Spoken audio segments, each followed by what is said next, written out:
Today, I will be talking about something which I would say is important in a way because I mean, we all need money in our lives. It's not like I don't have money.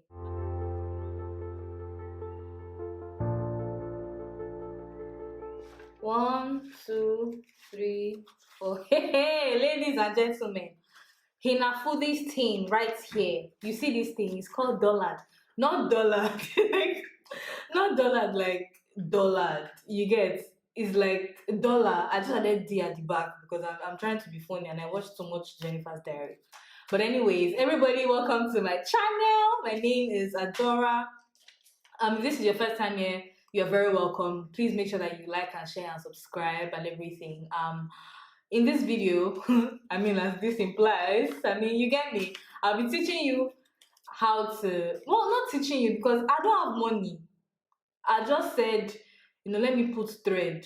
Let me put poll on Twitter to ask question how people got their first tech job, and then that sort of gave me like a quick video idea that okay, I could do this thing where I sort of, tell people how they could actually, make other ways they could make money in tech, and then that's why I'm doing this.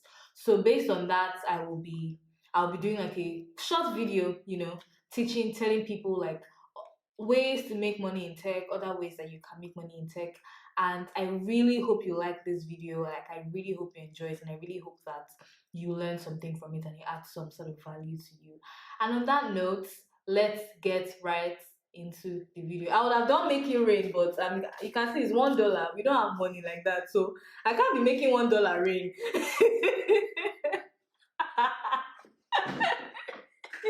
But yes, thank you for even tuning into this video in the first place. And yes, let's watch this video. Let's record this video. Let's do this. Let's get right into the video, Sha. And I will be telling you people about different ways, different things that you can do in tech to get you some nice cool cash. Hopefully more than the $1 that I'm holding in my hand.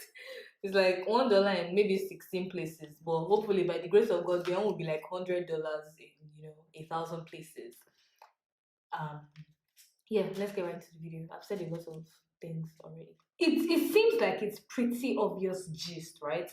But there are some people that might not really know this pretty obvious gist. The first thing, in my opinion, which is like the most basic thing anybody could do, is like the most straightforward path. Well, straightforward in terms of saying it, but not straightforward in terms of doing it. Because I mean, you can say okay, go and get a job, but like it's hard, especially to get a good job. Good jobs are not easy to get these days. But like that's like the easy way.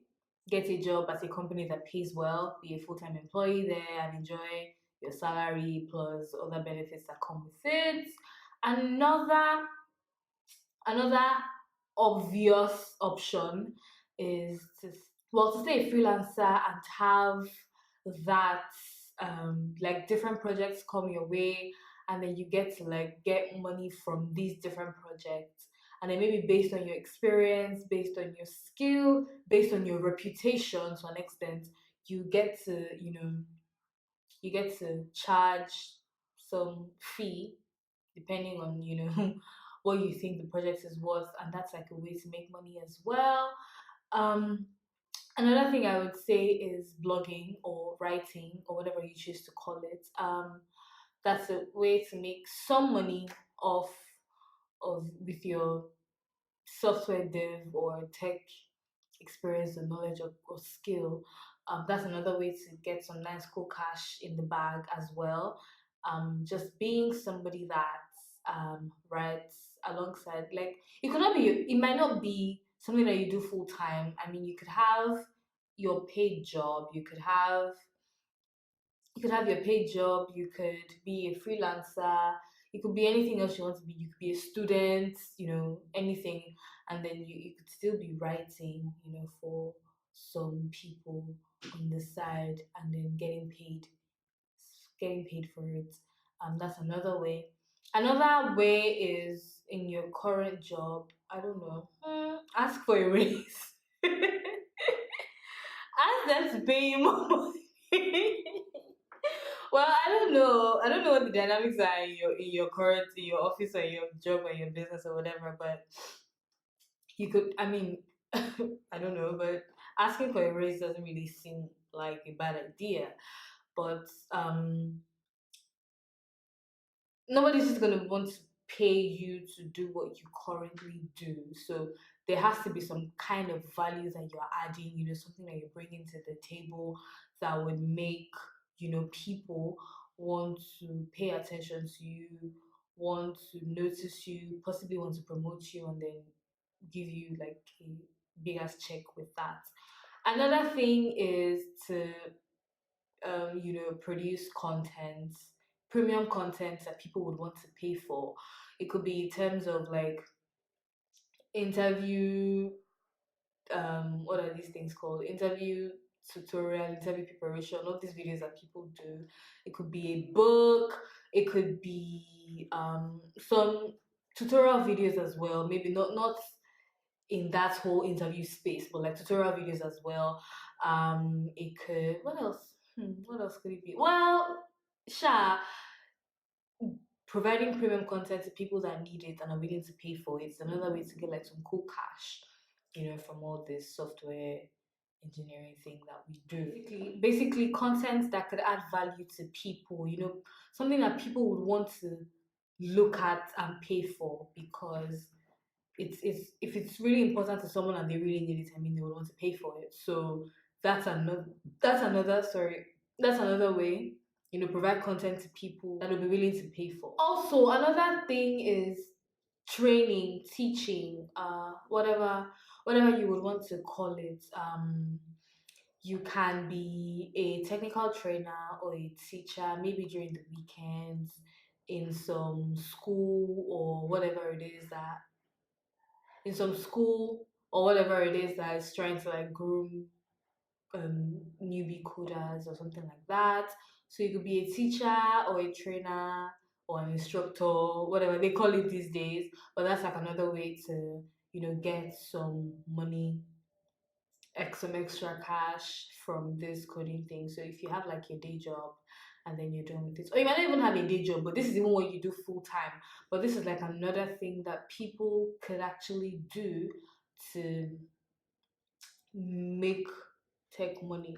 Another thing is still from like the full time job part, but that's more maybe if you're still in school. While you're in school, you could take up like a few internships. I mean, it could help you get money and it could also help you get some kind of experience that you would need before you actually graduate and you are like really in the job market and it's time to start looking for full-time jobs and all these things. Another thing could be having merchandise, merch. I don't know how it's pronounced because nobody should shoot me. Another thing could be having that. So if you have like a popular brand or a popular project or a popular product, it might be something that you're not making money from. It could be something that you already make money from. But if it's a brand that many people are like many people know and maybe like if it's a product or a tool that many people use, you could have like mugs, shirts, and all these things, and you could have them for sale and then people just buy them and everyone is happy. Another thing I want to say is speaking. Now this doesn't happen for like all the conferences or many conferences, but it happens for some. So basically, if they're inviting you to speak at like a tech conference, they will pay you to speak. And now that gets tied down, that ties back to your brand, your reputation as an individual. Are you a subject matter expert? Are you someone that actually says things that are legit? Are you a good teacher? Are you someone are you someone that would stand in front of people and people want to listen to what you have to say? Are you someone that people really hold like to like really high, esteem, and they're like, okay, I actually trust this person's judgment and whatever they teach, whatever they recommend is. Are you someone that a bunch of people want to see? Right. So for conferences that speakers get paid, I don't think they would invite just anybody to come give a talk. I think they would invite people in that like high profile, I don't know, space or whatever, and they would, sort them out. Another important thing I will tell you, ladies and gentlemen, that I almost forgot.